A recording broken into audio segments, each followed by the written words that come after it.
Hello, friends, and welcome back. So, we will continue our lectures. In this lecture, we are going to discuss about enums in Java, which are called as enumerations. In other languages, it is called as enumerations. In Java, it is called as enums or enumeration. So, let us discuss. So, what is enum? Enum is a data type which allows us to have fixed set of constants in our program. Fixed set of constants or ranges of constants, everything we can define using enums. So, for example, if you have days of a week, Monday, Tuesday, Wednesday, like that, you want to define a particular set of range of constants, that time you can use the enums. Enums can be also used to store like directions, months, like that. Also, you can use to store enums. So enums are very handy in that case. And one of the other feature of enums are enum can have methods. Enum can implement interfaces. Enum can have constructors also. So enum works like similar to a class. The only difference is you cannot extend enum because enum class already extends uh, the enum class, which is a default class which is used to build the enum. And one more thing about enum is enum can be used in switch cases, which means we can use the enum in switch cases, and you can evaluate the particular constant one by one, like that we can provide. So that's it about enums. Now let us see some of the methods in enum. So the first method is ordinal. Ordinal will return you an positional ordinal value, which is will be like zero for the first element, first one for the second element, like that. Ordinal values will be there for the particular position of constant. So that will be returned. You will see in the program what will be the ordinal value for the corresponding elements. Next is values. Values will return you an array of all the values inside the particular constant enum declared. So like that. One more thing about enums is enum constants are static and public. So like that. Next thing is next method is values of. So values of will return you the particular value of the enum constant which you are supplied as a string. And that's it about enums in theoretical aspects. Now let us see some programs based on enums. Now let us discuss about a program on enums in Java. So enums, as explained, is will define a fixed set of constants. So here in this example, we are going to see an enum which will be used to store values of weeks values. What means the days of weeks will be stored in the particular enum. And let us see this enum. So the enum is declared using the enum keyword here in this. Here you can see followed by one the enum constants which will be declared after the braces. So one by one we have to declare the enum constants. Here again you can see in parenthesis I am providing a value. This value is so that I want to represent the particular day with the particular string value, so that I when I print the value, then this value will come. So to do that, I am providing a particular value in the parenthesis. It is not necessary to have a value in the parenthesis to be provided. So you can also provide declare constants without any parentheses. Also, it's possible. And here you can see all the constants I have declared. If there is a comma separating each constant, and in the final constant you have to provide a semicolon. So like that, the definition. And here is some of them. We can have constants inside the variables inside the enums also. That is also allowed. So here you can see a variable. This variable is used to hold the particular value which I am passing in the parenthesis. So in the constructor of this method, particular method, I will have a parameterized constructor. You can see. So this will call here whatever we value we have declared in the constant, that value will be automatically calling the constructor. So here you can see this constructor is a private constructor, so you cannot create an instance of enums from outside. So this constructor can be called only from inside, and that's how this program is.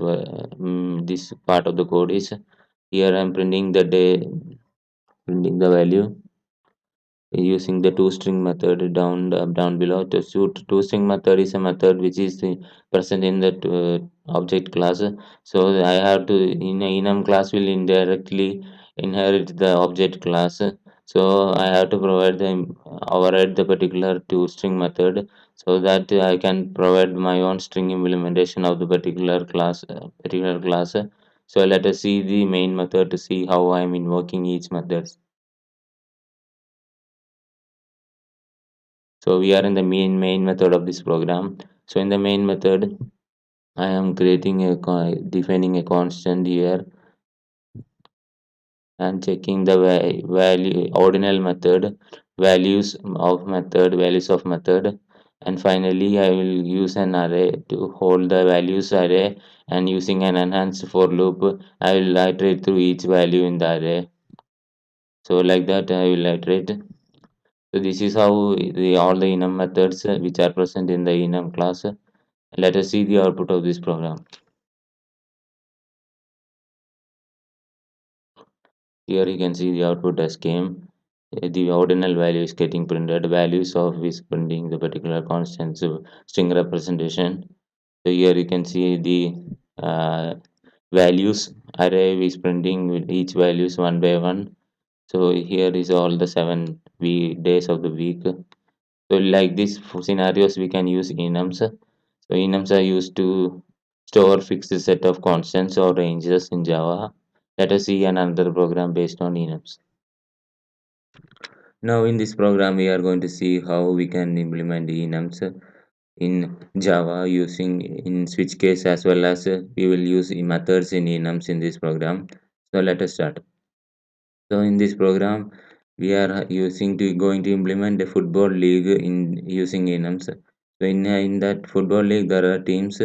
There are multiple teams. So each team has a name like this, and following to that, I have supplying the matches played as well as points that is they have scored.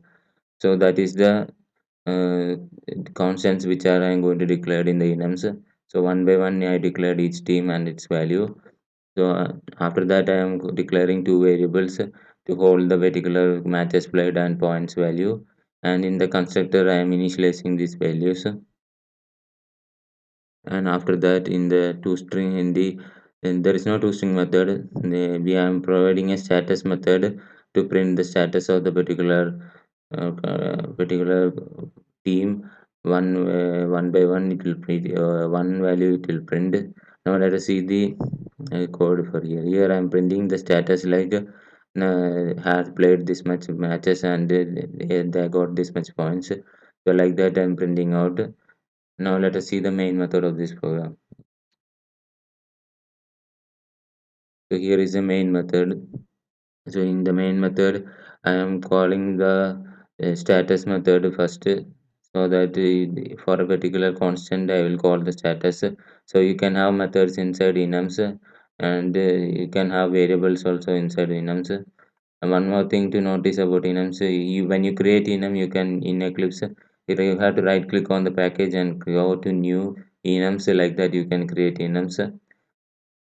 And one more thing is, now let us see the program again. And now here you can see, after I am using a switch case, so you can use enums in the switches. So in the each label you can provide the constant name. You don't need to put it in any semicolons and all. You just need to provide the constant name like correctly, then it will print the particular case. So like that it will be working. Now let us see the output of the program. Here you can see the values of the particular first the method is getting more printed, the status method, and following to that the switch case is evaluating, and if a particular value Liverpool is getting printed. So that's how the switch cases will work for enums, and let us see another program based on enums. Now let us see another program based on enums. In this program, we are going to define an enum inside a class. So it is also possible in Java to have an enum inside a class. So then let us see the program for this. So here I have declared a class. Inside the class, I have declared an enum. So the syntax is similar to how we have declared enum outside the class, like that syntax only. So enum followed by the keyword, followed by the constants names, and each constant is declared like this, and I'm closing the parenthesis, and after that in the main method I am declaring a particular constant and a particular value. I am printing it out. Let us see the output of this program. Here you can see the enum inside a class is working fine. It is printing the value. So this is how we can define an enum inside a class. It is also possible. So in this lecture we are seeing about enums in Java. So enums are used to define a fixed set of ranges or constants which we want to define in our program. So enums is used everywhere. Before enums, there were difficulty in handling the constants. So we have to declare them private final, and then we have to keep all the constants into a particular class, and we have to iterate everything will be difficult. But after enums, it was become more easy to handle this kind of fixed set of constants. So let thank you for watching this lecture. Please continue watching the series. I will be back with another lecture.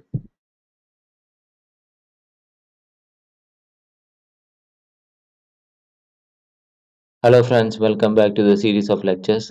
In this lecture, we are going to discuss about object class in Java. So let us start. So object class is the parent class of all the classes in Java, which means in a hierarchy of inheritance, the object class will is the parent of all the classes. So that is the relationship between all other classes and object class. And one more thing about object class is that if we can use object class if they you are not sure with the type of a particular object, a particular class. So object class is a super class. So it can hold the particular reference variable of its child classes. So objects you can pass objects like parameter as object if you are not sure with which type you want to pass, but you have to handle the casting process everything manually. And next is the it is belonging to java.lang package, so you don't need to import anything to use the object class. Next is the some of the methods which are present in the object class.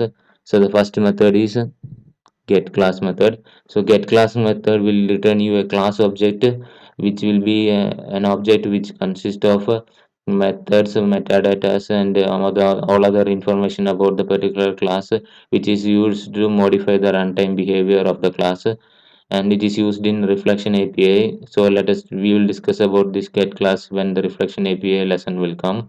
And for now think like it is a method which will provide the meta information about the particular class, such as class name, how many annotations are present in that class, how many methods are present in the class. All those information will be provided by the get class method. Next we will discuss about is hash code method. Hash code method will return you a hash value of the particular object, which means the unique representation of the particular object will be returned. Next is equals method. Equals method is used to compare two objects. So if you want to compare two objects, you can use the equals method to compare, like write the comparison logic. Next method is clone method. Clone method will return you a, a, a clone of the particular object, which means a copy of the particular object will be returned. So if you write to clone and dot clone, then the particular cloned object will be returned. We have to implement the interface called as clonable interface in order to achieve cloning in Java. We will discuss about cloning in the next lecture. The next is toString method. So toString method is a method which is used to print the string representation of the particular class.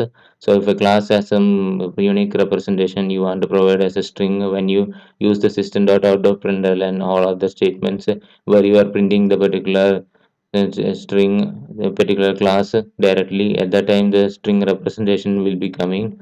So you have to use override the toString method to write our logic of string representation. Next is notify method. So notify method is used in thread programming, the multi-threading programming. So it in order to awake a thread from the waiting state, and that's how notify method is used. Next method is uh, notify all. So notify all will awake all the threads which are there in the waiting state, and it will be calling all the threads.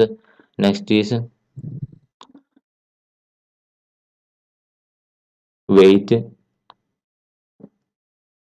Wait methods are three overloaded versions of wait method are there. Wait with without parameter, wait with time milliseconds, wait with time milliseconds and nanos.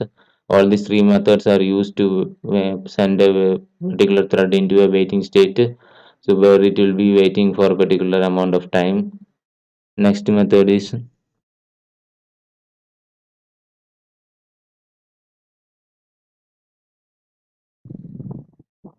finalize method. So finalize method will return you the uh, particular it will return you the when you want to execute garbage collection process is happening, and when you want to write some logic before garbage collection happens, that logic you can write inside the particular finalize method. So finalize method is used to write the logic of our program. So before destruction of our object, whatever logic you want to write, that logic you can write in the finalize method. So that's it for the theoretical aspects relating to object class. And now let us see some programs based on object class.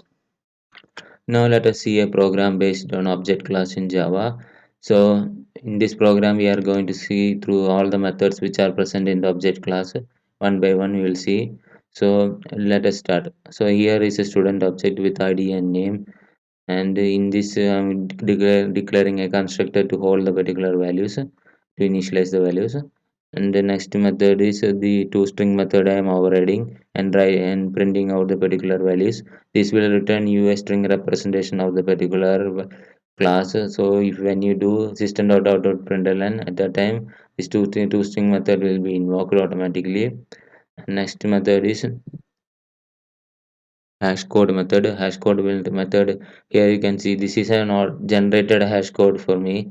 So I gone for source, right click and source, right click and source, and like that I have gone and created generated the hash code and equals method for me. So it will compile this jd this Eclipse IDE will be able to automatically generate you the particular hash code and in equals value automatically, so that you don't need to write those complete conditional logic. Here you can see the which hash code which is generated by the Eclipse IDE, and here is the equals which is generated by the Eclipse IDE. So equals method is used when you compare two objects. So if you want to compare two objects, you want to use the equals method.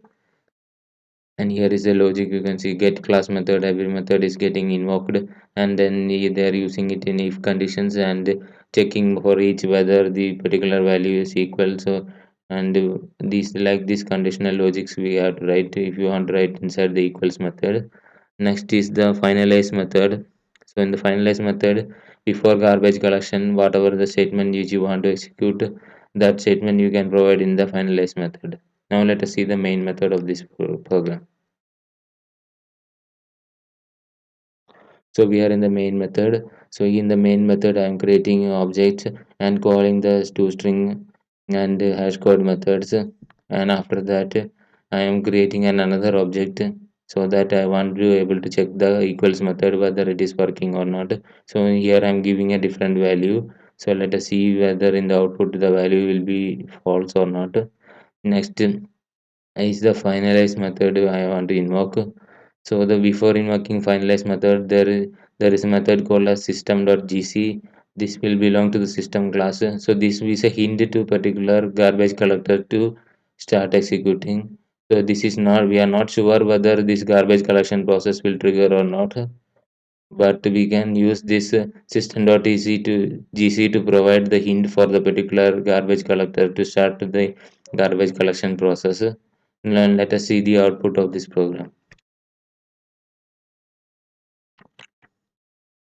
Here you can see the each method is getting invoked, and you can see the equals condition is failing because the values which I supplied was different, so it is working fine, equals is working. And finally the finalize method is invoking, so the system.gc call is working for us now, but it is not sure that we are not sure that system.gc will always handle.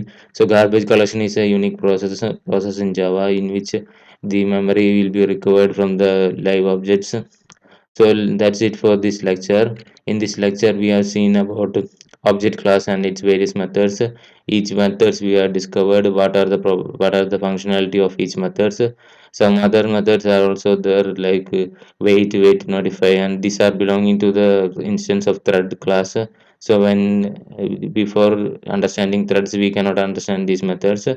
And that's it for this lecture. Thank you for watching. Please continue watching the series. I will be back with another lecture.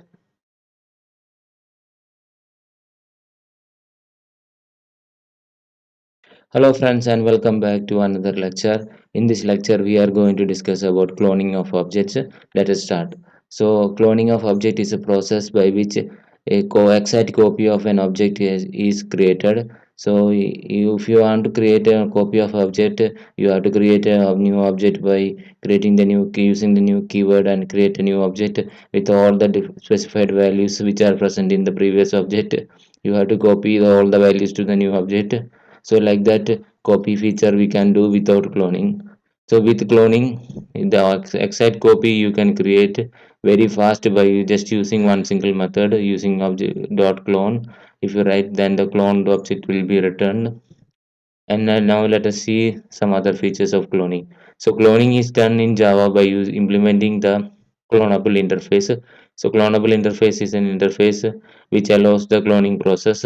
So it's an interface which tells the compiler that this particular class is a clonable class. And one more feature is we can use the clone method in the clone method in the object class to particular create the particular clones. And another thing is, if a super child class is want to clone a child class, then the super class also must be clonable, or if you use the super dot clone method, then it will fail. So the parent class also should be clonable. And that's how about the cloning in Java and how we can achieve cloning in Java also. Now let us see some programs based on cloning in Java. Now let us discuss about a program based on cloning in Java. So cloning in Java is used to create the exact copy of an object. So here you can see I have a student object here, an ID and name are its two fields. So I have a constructor. Inside the constructor I am printing particular constructor is invoked. So we want to check whether in object cloning the constructor will be invoked or not. So here it is like that. So after that I am using the I'm for before that first you going to see this. I'm implementing a interface which is called as clonable interface. So in order to clone our object, you have to implement the clonable interface. If you don't implement this interface, then the compiler will throw clone not supported error when we are execute the program. So we have to implement the clonable interface. And after that, I am calling the clone method in using this overriding the clone method from the object class, and I'm calling the super dot clone. So I will not modify anything. I will call the super class whatever the clone method is there, that is will be called from the object class. Next is the toString method. So here I will print the string representation which I want to print for the particular class, student class. And after that I am overriding the hash code and equals method so that I will be able to compare two objects. So that is it for the code for the student class. Now let us see the main method of this program.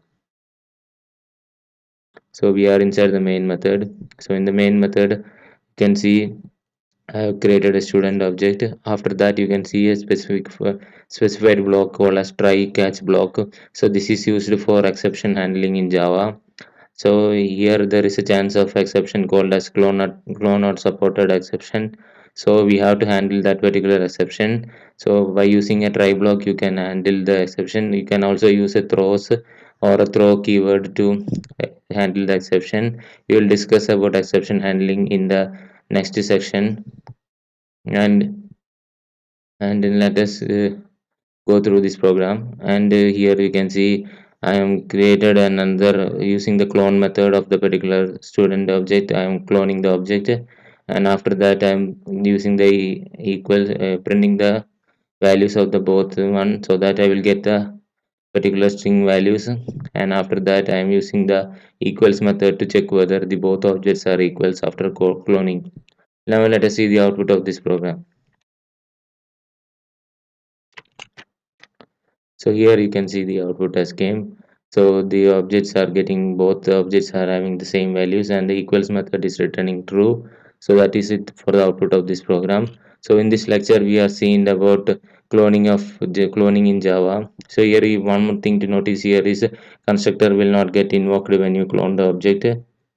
And this method, this functionality has some drawbacks, such as we have to always implement the another interface. So if another interface, clonable interface, we have to implement, and then we have to clone the objects.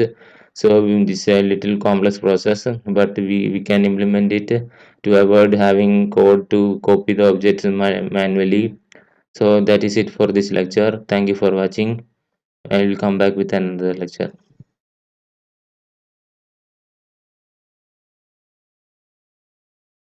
Hello friends, welcome back. In this lecture, we're gonna discuss about the inner classes in Java. So let us start. So inner classes are those classes which are declared inside another classes. So in Java allows a class to be declared inside another class. So that classes are also called as nested classes in Java. And the next thing to understand about inner class is it allows logically grouping of particular entities, so that we will be able to understand the code much more better way. And this allows us to structure the programs so that there will be a strong relationship between the entities. And next thing to mention about inner class is that they can access even private members of the outer class. So if we declare an nested or inner class inside another class, then that member will be able to access the other private members as well as public and other default members also. It will be able to access. Next thing which you need to understand is it will allow code, uh, reduces the amount of code, so we don't need to declare multiple classes. If you have this inner class concept, we can declare all the classes in the same unit. And next we will discuss about types of inner classes. So there are mainly two types of inner classes, static and non-static. So we'll first discuss about non-static inner classes. The non-static inner classes are classified into three types. They are, first one is member inner class. So the member inner class means if you declare a class out inside a class, another class, and with outside of any methods in the class structure, then that class will be called as a member inner class. And next type of my inner class is anonymous inner class. So anonymous inner classes are created when we create an object. At the time of creation of object, you can in the after the new operator, you can declare the particular anonymous inner class. So the syntax will be explained in the practical example. So this can be used, anonymous inner class can be used to extend a class or implement an interface. So all this can be done using the anonymous inner class. And next thing is local inner class. So local inner classes are those classes which are declared within a method of a class. So we can declare classes inside a method, that is called as local inner classes. Next one to explain is the non-static inner classes. sorry, static inner classes. So static inner classes are declared with the keyword static, and they are declared within the scope of a particular another class. So that's it about the theoretical aspects of inner classes. And now let us see some practical programs based on it. Now let us see a sample structure of a inner class. So you can see here the outer class is the car class.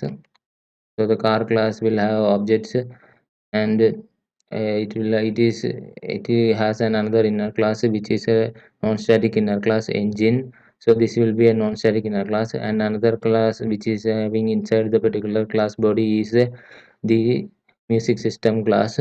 So that is a static declared with the static keyword, so it will become a member in a class, or static in a class. And finally there is a method start car. Inside the start car method I have declared a class seats. So that is a that is a local inner class. So that's how these classes we can declare, and we'll see some programs to understand more about these classes, how we can access these inner classes next. So let us see a program in which I am accessing a non-static member in a class. Now, so I created a class, outside class, example one is our class. Inside that class I created another class inner, which is a non-static inner class. There is no static keyword, so it is a non-static inner class. And I have created two fields, so one is a static field and one is a non-static field. So I will show you how to access those fields. So here you can see I have to create an object of the inner class by using that new keyword. So I can see how the syntax is new example one dot new of in particular in the class name. So like that the constructor will be called. And for static member I can directly use the class name directly to call the particular static members of the in the class. So that's how these values we can access. Now let us see the output of this program. So here you can see both the values are getting printed. So we are able to access the non-static and static members of the inner class. So that's how the non-static inner class will work. Now let us see another program. Now let us see a program on static inner classes or member inner class in Java. So here I declared in outside class is example 2. In the inside the class I have declared a member inner class which is inner. So the inner is a class name, and in that inner class I have created a static and non-static members.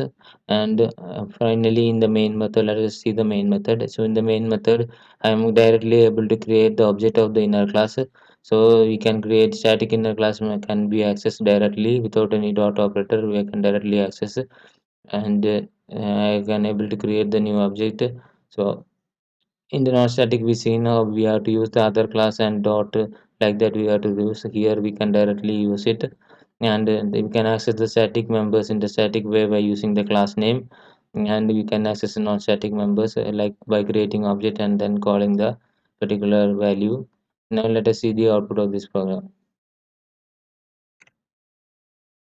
So here you can see both the values are getting printed. So that is our output. So in this program we are seeing about member inner classes. Now let us discuss another program. Now let us see a program based on local inner classes in Java. So here you can see in the program I have a class. Inside that I have declared another class, and I have a method to print the message. So in this print message I have the particular inner class static, the local inner class which is declared inside it. So here you can see, so inner is a class name and fields are static field I and non-static field j, and like that. And you can see inside the method I am creating the object of the particular class, and I am accessing the members. So you cannot access it outside the class. Outside the particular scope of the method you cannot access the particular class, so we have to access it in within that method. So I am accessing like this. So I'm printing out the values, and in the main method I will call the particular method after creating the object of the example 3. So that's how this example will work. Now let us see the output of this program. So here you can see both the values are getting printed. So that's why how we will access the local inner class. Now let us see a program based on anonymous inner classes. Now let us see a program based on anonymous inner classes. So before anonymous inner class, I will have an abstract class. For that, I will create an anonymous inner class. So this is abstract class, and this is a shape abstract class with a single method, abstract method, a void draw. So let us see the main method of this program. So here you can see the main method. So in the main method, I am using the syntax. You can see here is the syntax for creating the anonymous inner class. You have to use the constructor followed by the brackets. Braces, we have to provide the definition of the particular class. Here you can see. So I will be able to create the particular anonymous inner class like this. And you can see. And after creating the reference object, I am calling the draw method. Here I am printing the circle drawn message inside the particular draw method. So let us see the output of this program. So here you can see the anonymous inner class is working and the circle drawn message is printed. So this is how anonymous inner class can be declared in the Java. And in this lecture, we are gone through the different types of inner classes, static inner classes, non-static inner classes, local inner classes, and finally discussed about anonymous inner classes. So these inner classes allows us to our program structure to our code. We can use multiple classes in the same compilation unit so that the code readability will be increased. So thank you for watching this lecture. I will come back with another lecture.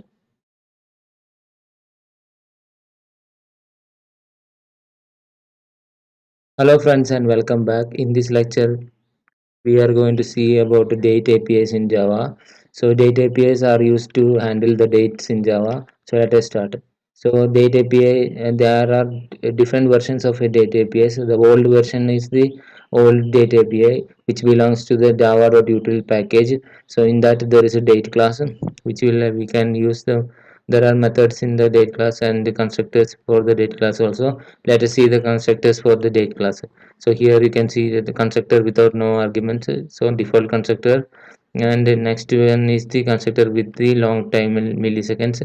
So Java date, how it will work is based on a Java epoch time. So 1970 January 1st, whatever the value was there, from there how much time has been elapsed based on the milliseconds which it will calculate. So here long milliseconds means how much milliseconds which has elapsed after the Java epoch time. Next is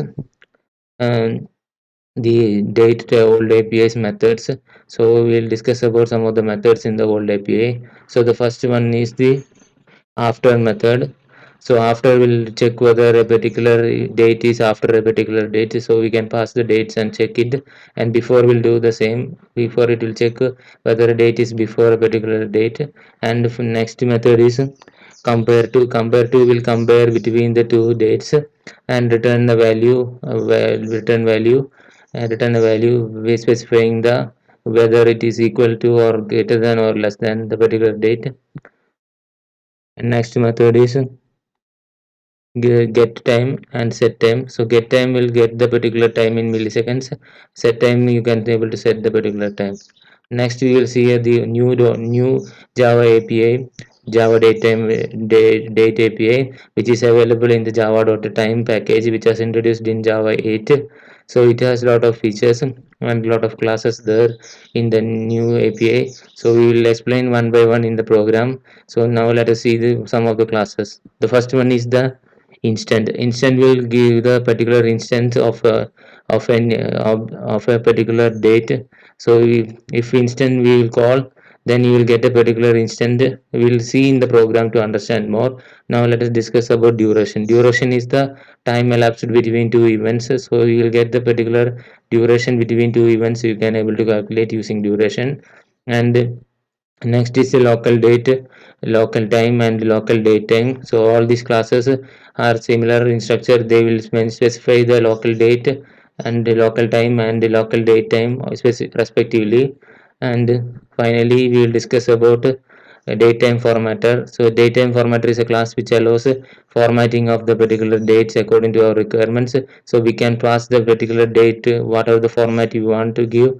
So in with this call with slashes or with hyphens, whatever format we want, we can specify it in the datetime formatter and we'll be able to format the specific date. So that is about the theoretical section on datetime. Now let us see some of the practical programs based on the date APIs. Now let us see a program based on old datetime API. So here we can see the date API, old date API. So here you can see util.date, it is getting imported, and in this I am using that directly using the NORG constructor and to create the object. So at that time the current object, current time will be returned. So what are the system time of the current machine will be getting into the particular date object, and after that I am printing the date object. And after that I am using the to come by using to print the get time to print the particular time in how much time is elapsed in the milliseconds you will get. And after that I am using the before and after methods.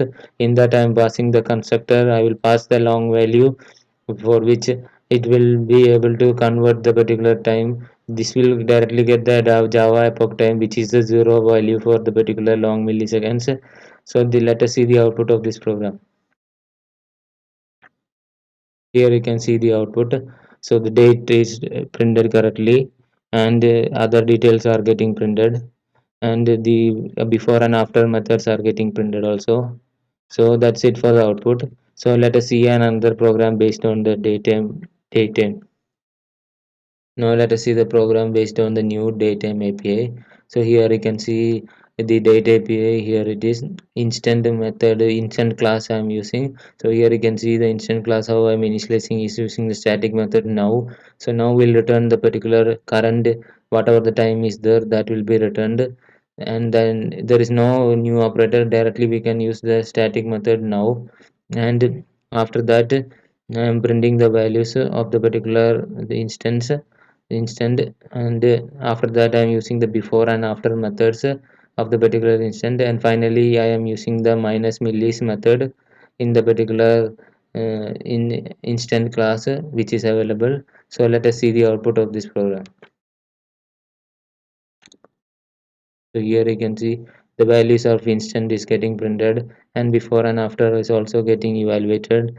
So like this we can use the new date time API instant. Now let us see another program. Now let us discuss a program on new datetime API in which we will discuss about duration. So duration is a between two events, means two events whatever the time elapsed, that is considered to be the duration. So here you can see how we can define the duration of seconds. I am putting duration dot static method duration dots of seconds. We can define the particular duration, and then I am printing the duration, and I'm using the other methods in the particular duration class one by one. You can check it out. 2 minutes method I'm using to convert the particular duration into minutes. Each negative method is used to check whether the particular in is negative or not, particular duration is negative or not. And finally there is a method divide. So to divide the particular duration into halves, different halves, we can use the divide method. So let us see the output of this program. Here you can see the values are getting printed one by one, each values are getting printed, and this duration class is working fine. Now let us go for another program related to datetime API. Now let us see a program in which I will explain about the local date, local time, local date time, and date formatter in Java. Local date time formatter, daytime formatter class. And so we will start with in the main method we are declaring the one by one local date, local time. Using the now we can get the current date time value in the particular class, and I am calling it in the particular object and printing the values. So local time, local date time I am using for local date time. I am using both off method in which I will pass the local date and local time into it. So like that you can initialize, or you can use the now method in the static method which is present in the particular class. And finally in the I'm using the daytime formatter class. So daytime formatter class is a new class which is available in the java.time package. And in this class, if there is a we can define our pattern, and you can see the pattern I am defining and calling the static method and defining the particular pattern, whatever the dd by whatever the date time format I want, that format I am specifying.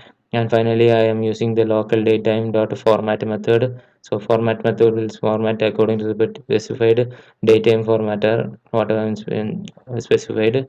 And let us see the output of this program.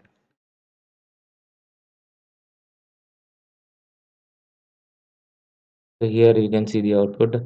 So the datetime formatter is printing, and all other local date, local time, and local datetime, all the values are getting printed. And you can see the formatted value. If it is not formatted, it will appear with large values, and it will be complex. It will be having more decimal places. When it is formatted according to our requirement, the rounding off operation and everything is working, so it will print the output which is in a correct format. So that's it for this session, this lecture on date APIs.